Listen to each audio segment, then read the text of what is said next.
Hi, this is David with EV World News. We talk about electric vehicles, green energy, and the stock markets. I'm in studio today with our founder and chief editor, Bill Moore. How's it going, Bill? I am doing fabulous, sir. Thank you for asking. All right. And X.com, Twitter, or whatever is still not being cooperative today. But if Yeah, you're out there listening on LinkedIn or Facebook or YouTube, we are broadcasting loud and clear, but we are having challenges. As we've been doing this, we've had challenges with Facebook. We've had challenges with LinkedIn occasionally. And now we're having challenges with Twitter's new system because yeah. Twitter, Well, they, decided to they need some more revenue. monetize. Yeah. Yeah. Well, anyways, so our lead story today came kind of in a weird way, or at least in my opinion. We're going to talk about electric buses a little bit, and we've talked about electric buses in the past, both Mhm. failures of manufacturing. Like we talked about Proterra. We Yeah. talked a little bit about Bluebird before. We haven't really talked. I don't think we've ever talked about Thomas buses, but it seems like every bus manufacturer is getting into the EV space now. Well, encouraged by federal grants and loans and things of that nature. Yeah. Well, I think school buses make a very interesting play because it's Yep. not like you're going like you're going to drive 1,000 miles that day in the school bus. Right. They do drive a fair amount. There's no question, but it seems like a spot that's perfect for electrification. You've got the kids on the bus. I remember as a kid being on a bus and smelling that diesel smell. I Yeah. didn't like that, Well, because you don't have air conditioning in those things. You got the windows open and everybody's the windows are fumes are down. coming Yeah. right back in. Yep. Yeah. And, I've seen people, it's like, oh, the kids aren't dying. Well, no, they're not dying right there, but you never know. You got kids with asthma and all kinds of other problems. And Who maybe they knows? have asthma because of the bus. So. Yeah. You just never really know. You never really know. And Well, I've settled. I did that story on the ship hold, the study of the aircraft operating, or the schools and things that operate within sort of the flight path of the Netherlands, the Schiphol airport. And they found that there was a direct link between the aircraft traffic moving in and out of Schiphol airport, which is the airport for Amsterdam, and the numbers of cases of asthma and things like that. So you got there, it's jet fuel or diesel fuel. It's the same stuff. One's a little more refined than the other, but this stuff is, instead of being dispersed, 5,000 feet over the kids' heads, it's right there in their backpacks, so to speak. So yeah, you can see where there'd be a problem with it. Yeah, sometimes, and I'm not disputing that piece, but you've also got the issues of people who live near airports tend to be they're typically in economically disadvantaged areas too. And so you've got a couple of things. One, you got noise pollution and the pollution from Mhm. that. But on the flip side, the people in lesser advantaged areas generally may not take as good care of their health to start with. Well, that can So be taken into so it consideration, but exacerbates problems. I can't. Well, all right. I do not. I have been to the Netherlands long time ago, briefly for a trip, but I can't speak to the neighborhoods around the ship hole. So if we have listeners that might be, there in the Netherlands, I'd love to hear your comments about what do you consider those neighborhoods, or those sort of typical, what we would say, disadvantaged communities, or are they not? I mean, it'd be interesting to hear if there's a relationship to that. But anyway, I'm sorry, I'm interrupting, getting off talking flying as No, opposed to no, school buses, but no, but they're it's both running true. on It's fossil true. fuels. So Yeah, there's no question that, we talk about this a lot during the COVID years, or at least during 2020. The, the skies over major cities cleared up. cleared up. We got, and the air quality got better. There's no question, and that's and it's probably going to be 15 years before we see that complete effect from electric Yeah. vehicles, but we should see that much of an impact from electric vehicles around the world, probably in anywhere in the next 10 to 20 years, Well, where that's and where see that cleaned up. where that got demonstrated was the Olympics in Atlanta. Hmm. They restricted they limited the amount of commuter traffic and things in and around downtown Atlanta, where the Olympics were held. And guess what? The numbers of asthma cases being reported to emergency rooms plummeted. So there is that correlation. Oh, wow. Yeah. Yeah, there's no question. Same thing, which is the reason they turned off all the industries in Beijing for the 2008 Olympics, because the air was so, I've been there twice and I can tell you the air was bad, really bad there. And so if you, stop all that industry for the period of, week and a half or whatever it is for the Olympics, the air gets clean. So, yeah, there's a link between all these pollutants, and automobiles and coal and things like that we're burning, and what happens to our air quality and what happens to our health. So that's why we want to get those kids out of those diesel buses and get them into electrics as expeditiously as possible. And the administration is making that happen. Yeah, so I want to highlight some of the articles that we've had come up on this. Fairfax County, this is in Virginia, receives a $50 million grant for hybrid buses. Now, in the picture, it seems to show buses that are city buses as opposed to school buses. Yeah. But still, that's a pretty big deal. The grants for hybrid buses instead of electric buses, because the infrastructure is not there yet. They need chargers for the bus facility. And the county is going to be working on that. Let's see. Maryland received $12 million in federal funding to expand electric vehicle charging stations across the state, 130 fast chargers at 23 sites. So, that one's a little different for the hybrid buses. Then we get into, let's see, we'll look at this next article. It says Fayetteville. I'm going to assume Fayetteville, North Carolina. Yeah. Okay. Let's see. And this one, Fayetteville gets $6.6 million for electric buses and charging stations. Now, I'm going to guess, because electric buses are pretty expensive, I'm going to guess they probably are getting about 8 buses, maybe. Let's see if it says how many they're getting. And it does not say. I guess they're probably getting around 8 buses plus charging stations for them. 4 battery electric buses, 2 additional charging stations, and 2 charging dispensers. I don't know what the charging dispensers means. Do you know what that is? I would think that would be just another name for the EVSE, the electric vehicles, charging station. So I don't know what their definition is. Hey, one thing that we should make our listeners, readers, I guess viewers aware of is, in relationship to this electric bus, there's an article that I posted a link to on the RSS stream. It's electric bus transition strategies to avoid common pitfalls. And I think that if you're in the school district or have some kind of a say in the planning of bus services and things like that for your school district, this is an interesting article. It's put out by actually Schneider Electric, but it gives some really, really, I think, valuable tips on what to consider beyond you got the bus, but now what do you do with it? So you might want to take a look at that. It's like in the current stream that's up, it's like number 1, 2, 3, 4, 5, 6, like about the 7th article down. Electric bus transition strategies to avoid common pitfalls. So you might want to take a look at that, but that's in relationship. There's every day there are, I don't know, 20, 30 stories about what's happening with electric buses.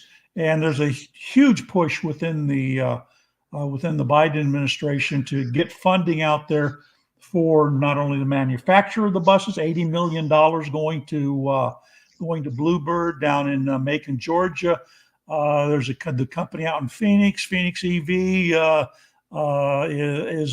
says has delivered 5 electric buses to the University of California. So, there's all kinds of things that are happening in that. And we tend to always think about, Teslas and Rivians and, whatever, Ford Lightnings and all of that. Mhm. But this is just as important. In fact, in some respects, it may actually be a more effective way to get carbon emissions and things down. Plus, the added benefit when this is engineered right is to get the grid stabilization, because those buses that take the kids to school in the morning, they come back to the central lot, they're plugged in, they're being charged very possibly by solar energy, during the day, and then they unplug them, and 3 o'clock they're back out on the road for the next couple hours, delivering kids at home, bring them back into the lot, they get charged in, and now whatever extra electricity they may have, or the grid might have at this point, can be stored on them, and then that can be used to to help stabilize the grid. And these are not little battery packs of 50 to 100 kilowatt hours. These are pretty sizable and can do a lot of good for the grid as well as for their kids' health. So that's an area to watch. And I really take an interest in what's going on in the e-bus arena.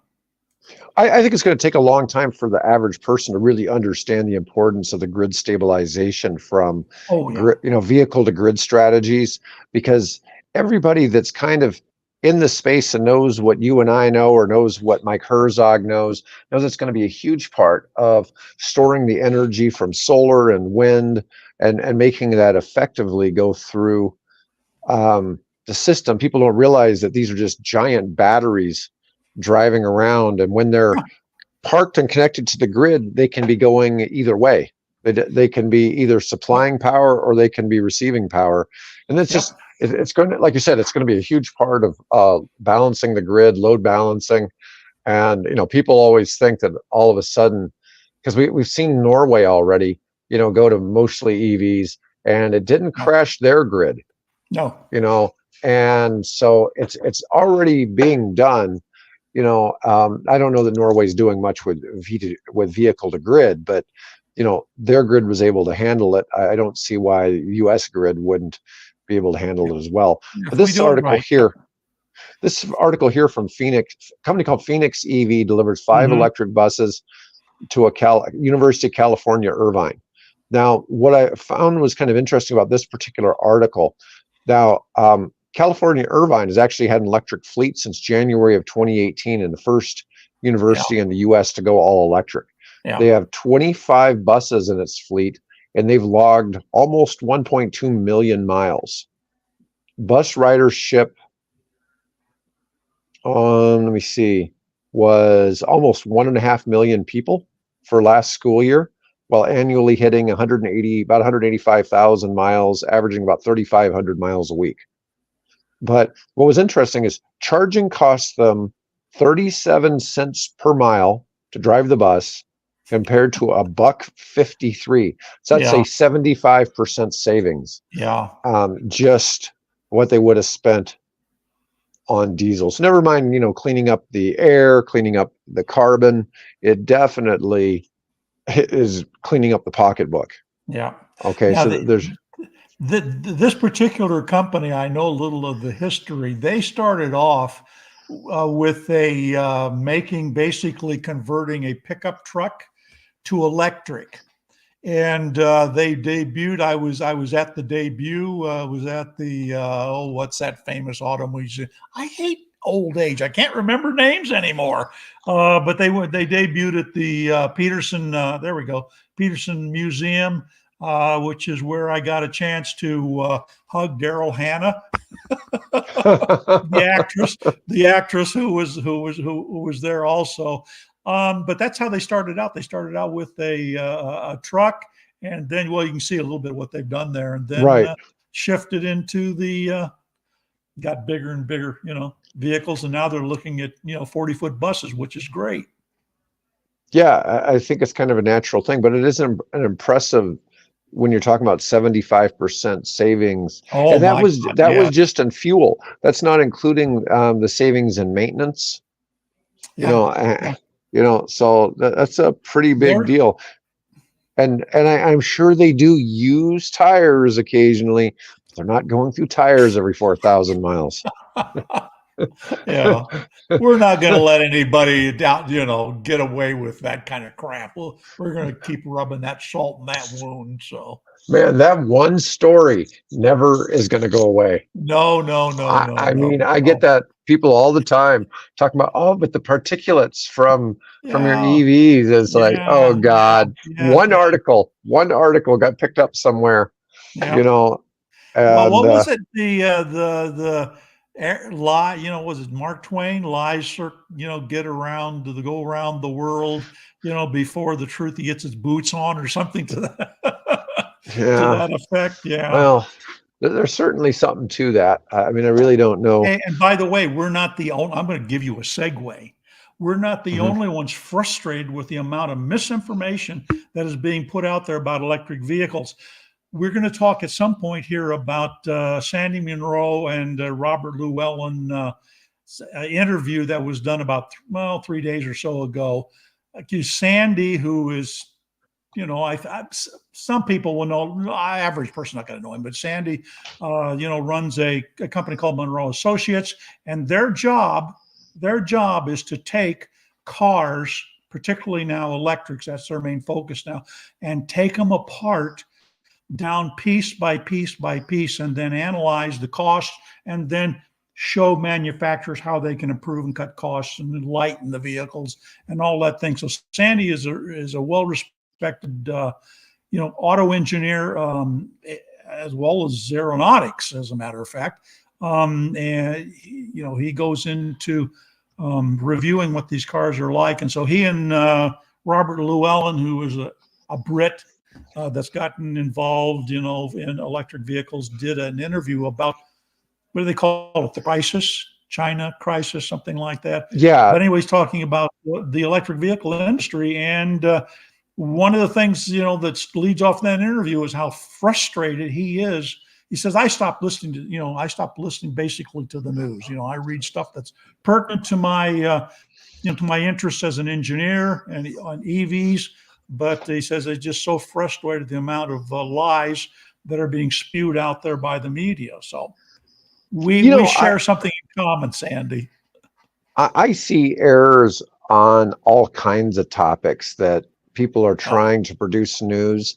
And I'm not going to say that we don't ever make mistakes. I mean, oh God, no. if we make a math mistake on here, somebody is really quick to correct us in the comments.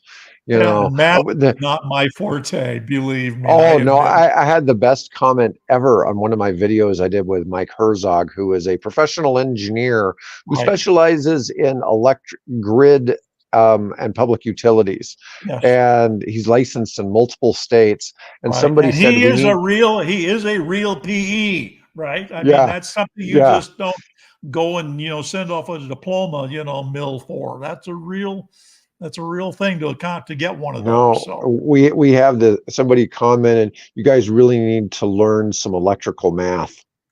And I just like yeah. on one of the videos I did with Mike, and I'm just like, wow, yeah, I don't know how much more he could learn. He had at least 6 calculus classes, to get the, I Hey, don't know.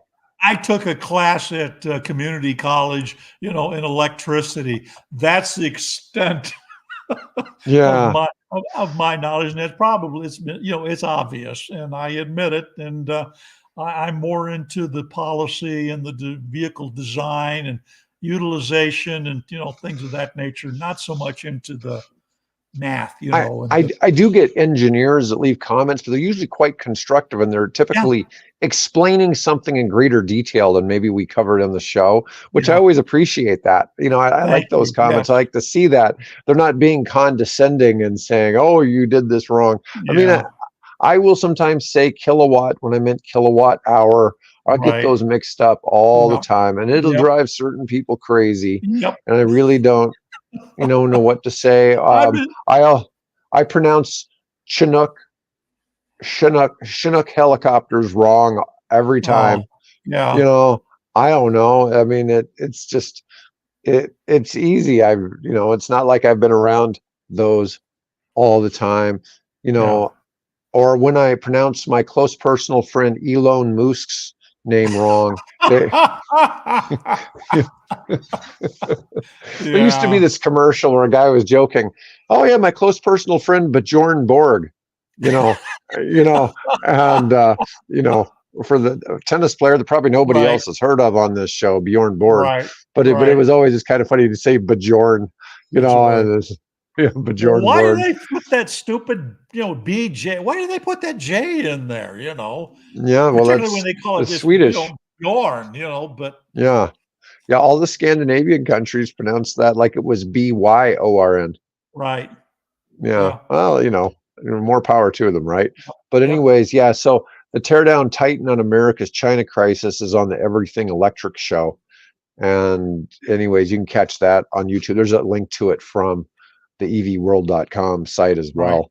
The interesting thing is he spends a fair amount of time talking about Lucid, which Mhm. you and Mike, of course, talked about yesterday, and you guys are on the same track here, Well, about the fact that, hey, it's got all the Saudis. The Saudis aren't going to let that let that investment evaporate. I mean, they may have second thoughts about that 100-mile long Neom or whatever it's called, or the resort that they're going to build on the Red Sea. They may have some second thoughts and scaling back on that, but I don't see them doing that in the case of Lucid. That is too damn. Speaking of which, too damn good a car. They have just said, and it'd be nice to see if there's third-party verification of this, but that car is the most efficient EV now in the world, getting 5 miles per kilowatt.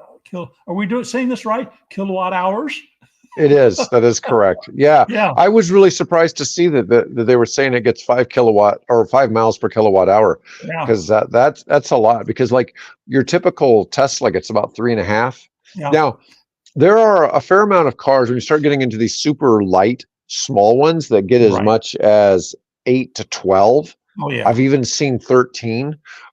And if you got on a bicycle, it might have a 20-mile range and it's probably what, half a kilowatt hour on the If that. battery. Yeah. Yeah. Yeah. So, I mean, it really depends on the weight you're obviously that you're putting on those wheels, but that's that's kind of Yeah. interesting that's going on there. Yeah, I think like we talked about yesterday, some of the stuff with Rivian, especially now that you have Volkswagen jumped in bed with them. Hmm. So now you've got Amazon followed by Volkswagen, and I'm not sure if the Saudi Royals are third or fourth on Rivian, but they're big on there too. Oh, Um, I didn't and realize that. Are they? Huh? yeah, Interesting. they were either the second or third biggest investor in Rivian, but it was much smaller. It's not like with Lucid where they own 60 to 70% of the Yeah. company. Yeah. Okay, so this is a difference. Rivian is mostly held by RJ and friends. Okay, so Right. they have, I don't know how much of the Rivian ownership as in the float as a percentage, but I know that with Lucid only 30% has been sold, and the Saud family owns at least 60%, if not all Yeah. 70% of the remaining. In fact, Bobby asked Sandy, "Well, Lucid's an American company, isn't it?" He says, "No, they're a Saudi company." Yeah, in reality, yeah. In I reality, mean, yeah, it's their money. It's their yeah, money. It's just like, yeah, yeah, but by the same token, you want to call Tesla a South African company? yeah, yeah, exactly, yeah, It's a global planet. The only difference is I think Lucid's going to start making a lot more cars in the Middle East than they're going to make in the United yeah. States. That was Sandy's comment. He says you'll see them manufacturing cars there, and importing them into Europe, and selling them and exporting them into the Middle East. And I wouldn't surprise me, because it's not that far, to from Saudi Arabia across the Persian Gulf over into India. So I would, see them. Although it's such an upscale car that it might be beyond, except for a handful of extremely wealthy Indians, it might be beyond the average Indian's means, certainly beyond the average American's means. Right. But But yeah, so that'll be happening probably in the next. And interesting, Sandy said that within the next 5 years, half of all car production in the world will be electric vehicles. Not Yeah. mine, Sandy Monroe. Yeah, I mean, you and I see this. I mean, it only makes sense economically. You can argue about whether you think they catch on fire, which they could, but they don't. Which You is know, another point that Sandy made. yeah, I mean, it's such a They minuscule don't. thing. Yeah, they Yeah, don't. yeah, they could. They could. So could a lot of Yeah, other things. Your house could sure. catch on fire. I mean, I've got a gas hot water heater. I mean, good Lord, what am I Yeah, thinking? You yeah. know, um, there's all kinds of things that could go wrong. I mean, if you're cooking meth in your house, there's danger of it exploding too.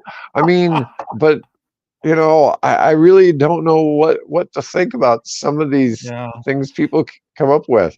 It was crazy that people that wouldn't allow, what was it, the Chevy Bolt to be parked in parking garages for a while Uh-huh. because there was Yeah. so many problems with Yeah. the Yeah. Bolt. But that And was it what? and just we're talking about all the stuff they were talking about. So Sandy says the problem wasn't GM. Everybody takes GM to task for this. The problem was LG Chem. That's where the problem was with the LG Chem batteries that they put in the Volt were flawed, right? And so once they Mhm. identified the flaw and fixed it, and of course that they haven't had that problem. But initially, the problem wasn't General Motors. The problem was the LG Chem batteries that they bought and put in the car. Yeah, I get it. I mean, it's fascinating kind of to see. So, oh, I did get my summary. So here was my summary for the event. Monroe discusses the implications of offshoring manufacturing to China, emphasizing how the Chinese automotive industry has become highly competitive due to strategic investments in raw materials and Mm-hmm. advancing manufacturing techniques. The podcast delved into the latest advancements in EVs, including the Cybertruck's innovative use of Ethernet wiring looms, and various battery technologies used Right. in different Tesla models. I don't know about the Ethernet thing. I need to investigate that. Oh, Um, so Challenges for legacy automakers. Monroe critiques traditional automotive companies like GM, Ford, and Volkswagen, discussing the challenges they face in adapting to new technologies and the competitive pressure from Chinese and other international manufacturers.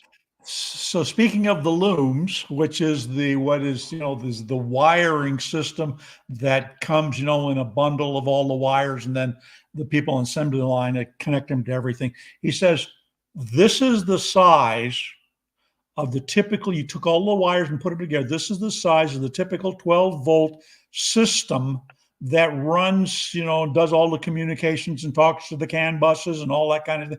That's the size for the typical 12-volt system, which is what we have in virtually all our cars.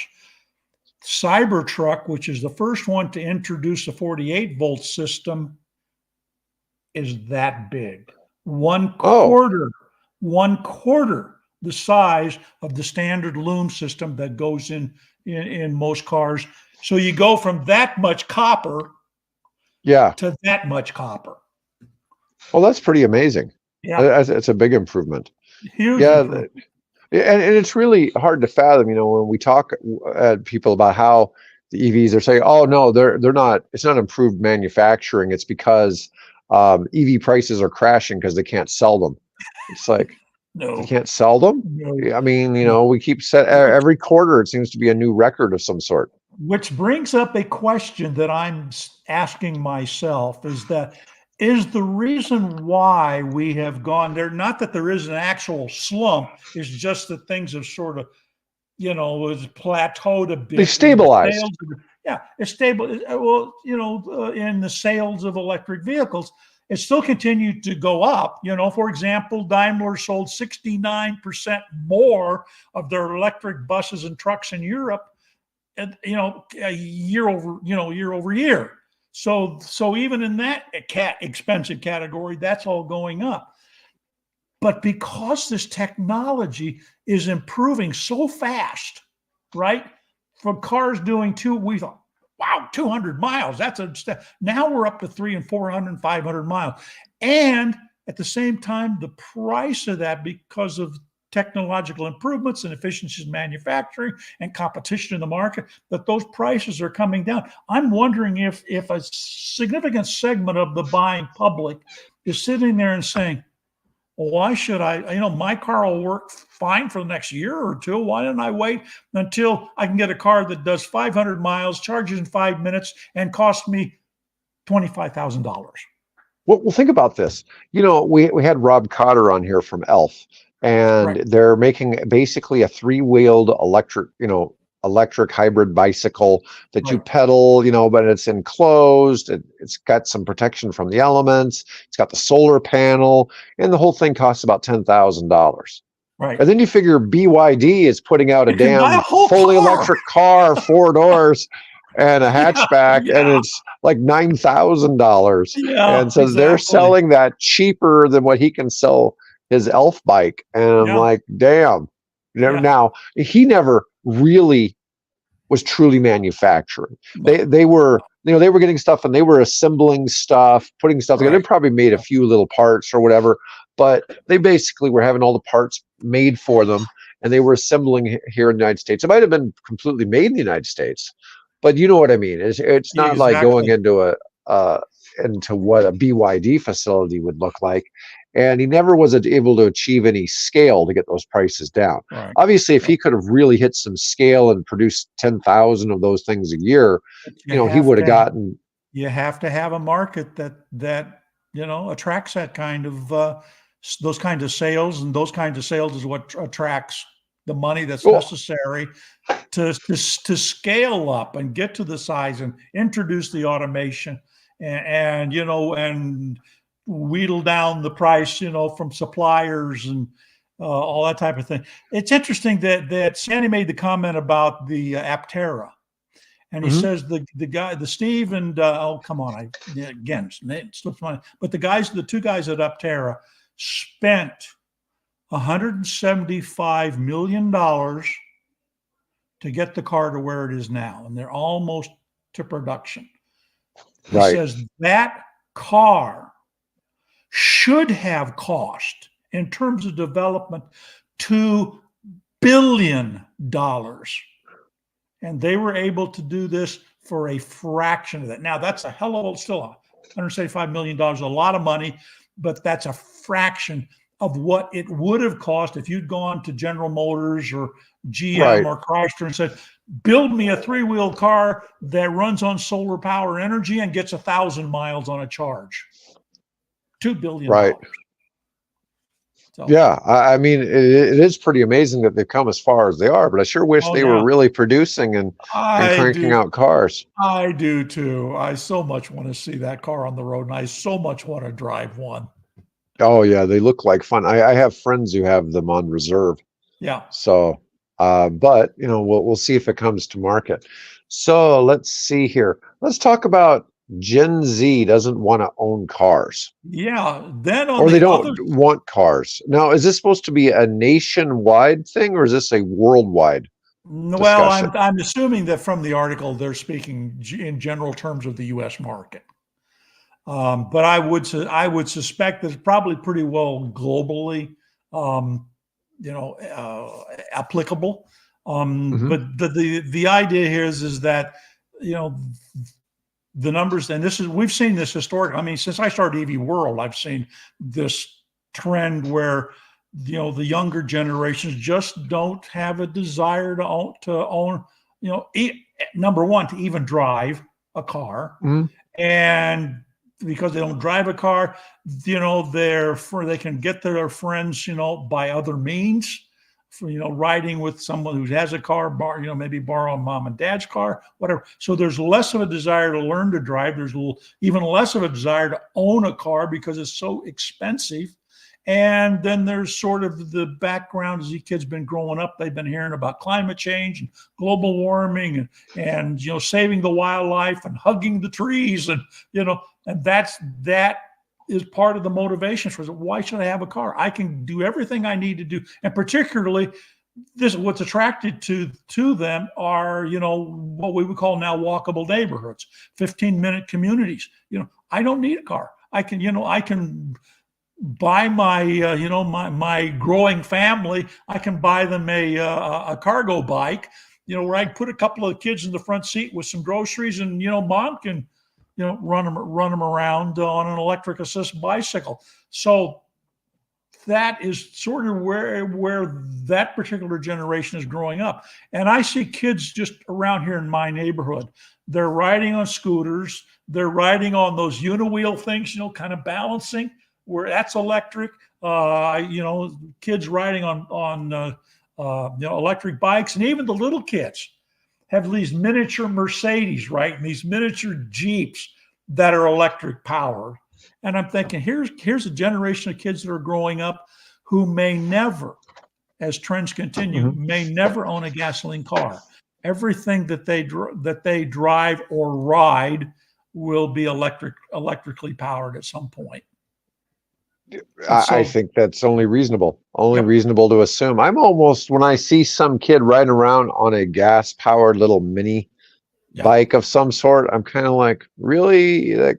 We had a couple last week doing that, and I'm thinking, oh, come on, kids, you're having fun, but you're making a lot of noise and a lot of pollution. And at that same time, there's a kid went tooling up the street out here on one of those, I don't know what those things are, but it's like a skateboard with a single big fat tire in the middle, and you balance it, and and away you go. And there's a kid was going around, because we're having fiber optic being put in by one of the fiber companies here, and so they're digging up holes, and ran a thing underneath my house back here to put a box in. But the kid going around, doing the spray, that type of thing to identify underground cables, he was going along like a Segway, right?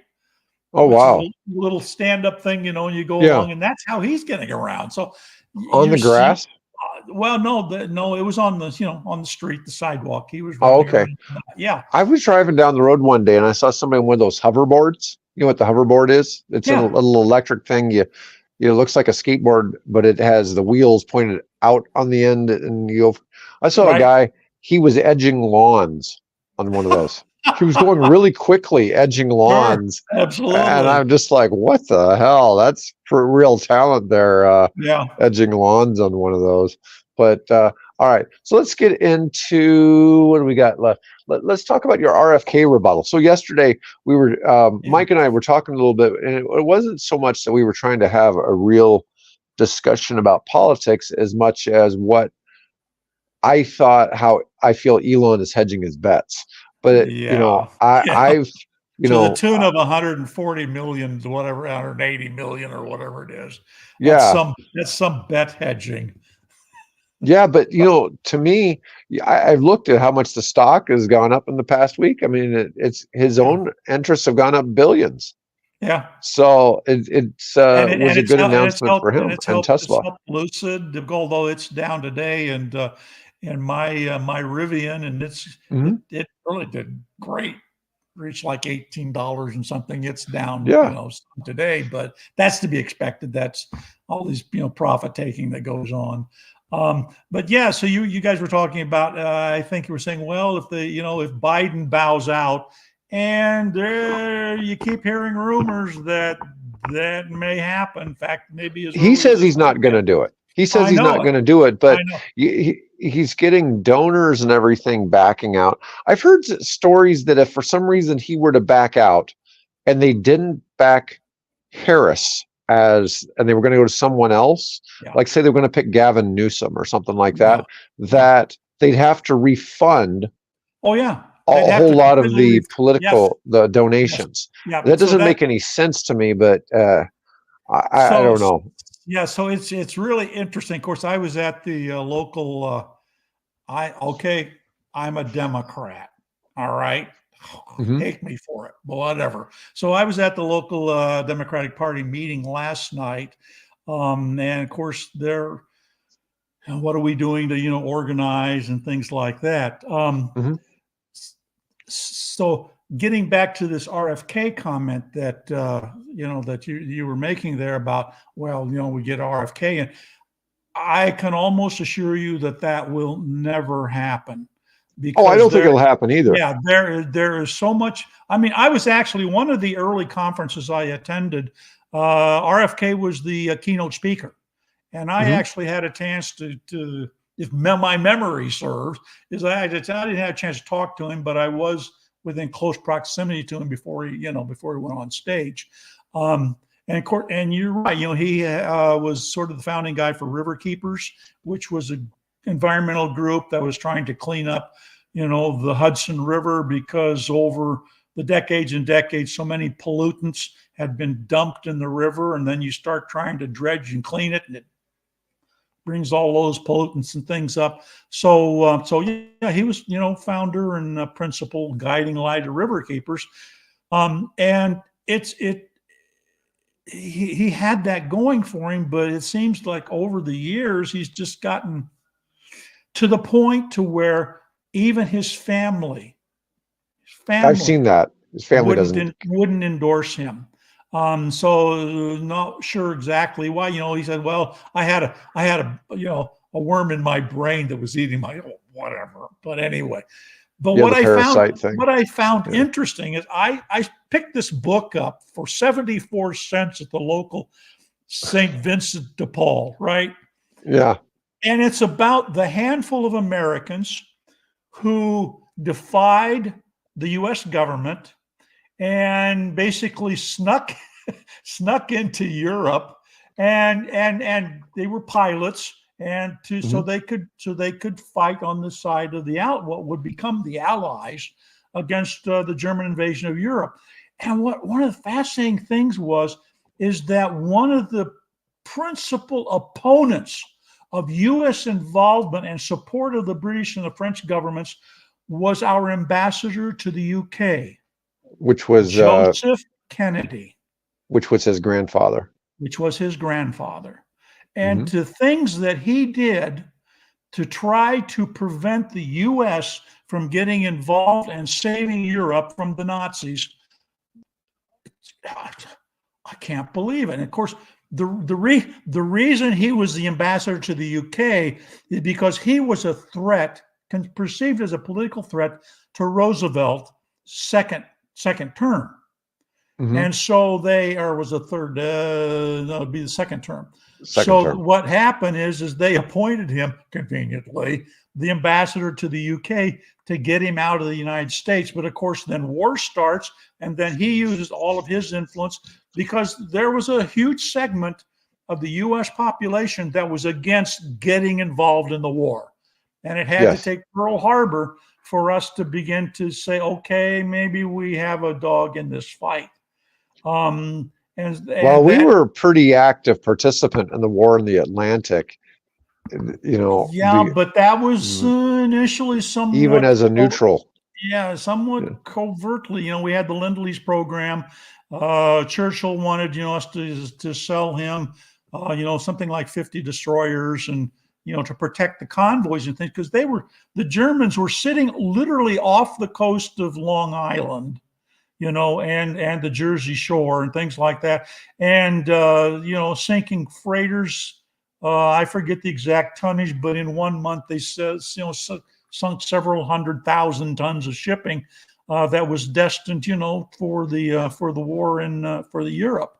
So that was a real shocker, if you will, to me. I mean, obviously, the John F. Kennedy and that strain of the family rejuvenated them somewhat, but what Joe, his grandfather, did was, I guess it was politically expedient, because Roosevelt kept us out of the war as long as he possibly could. But I get that, but to hear that. So I don't, I just never see that he would have any kind of any kind of a serious play in. No, I get that. I've read a book that was all about Winston Churchill and how his life was intertwined with the Kennedy family. and a lot of it had to do with Joe Kennedy more than it did with, but it went into real heavy into JFK's life and Hmm. stuff like that. And of course, it's interesting to see how the world turned out, because a lot Yeah. of the world considers Churchill to have been one of the worst people in history. Yeah. It Be, depends yeah, on I the mean, a time large part of period, and India, and yeah. Churchill's my middle name, Yeah. so it's it makes for some fascinating stuff. But anyways, it, we all have opinions on who we like and who we think could do something in politics, and in the greater scheme of things, most of it doesn't make a bit of difference in our regular lives, but it is, sometimes decisions mean a Yeah. lot. Well, And the only yeah. reason I was even willing to discuss politics on the show was just because of the fact that it was something that Musk was doing, Yeah, and I exactly. liked what it was doing with the EV stocks. And to me, see, I've been kind of worried. So Tesla is going to survive regardless. Oh, yeah. Okay, Tesla's Yeah. not going out of business if No. the EV incentives were to go away under Trump.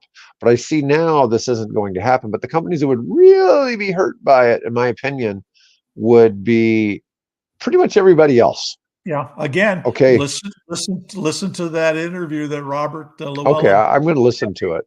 Wow. Yeah. Yeah. Because that it He makes for an basically interesting topic. he agrees with what you're saying there. So yeah. Yeah. I mean, I don't know. I'm not a psychic or anything like that, but I never would have really have thought Swami that.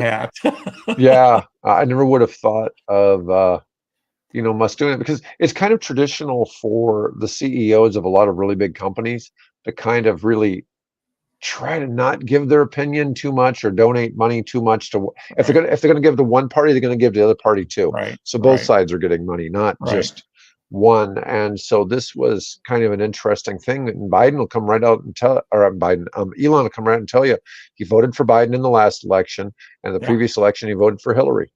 And part of it is he thinks that Biden has kind of crapped on Well, him. is that yeah, and I think that's part of it. And why Biden and and the Harris administration has taken that stance, I'm a little perplexed. It may have to do with the fact that Elon's views towards unions, that may play a part of it. But for crying out loud, his company is the company it is today because of federal handouts, So, and federal Elon makes this policies. comment sometimes about the fact that, so Tesla is a public company, and there's a lot of time he has to devote just to handling things related to it being a public company that he doesn't have to do with the other organizations he owns, okay, with the other Yeah, companies he owns. yeah, And but yeah. what comes up in this, SpaceX isn't SpaceX a isn't public public. company. Yeah, No, but he yeah, does have other owners. But here's the thing. He has to do what's best for the shareholders and what's best for the company. And what's best for the shareholders and the company is to not be unionized. So he chooses to pay wages that are high enough that nobody wants to unionize.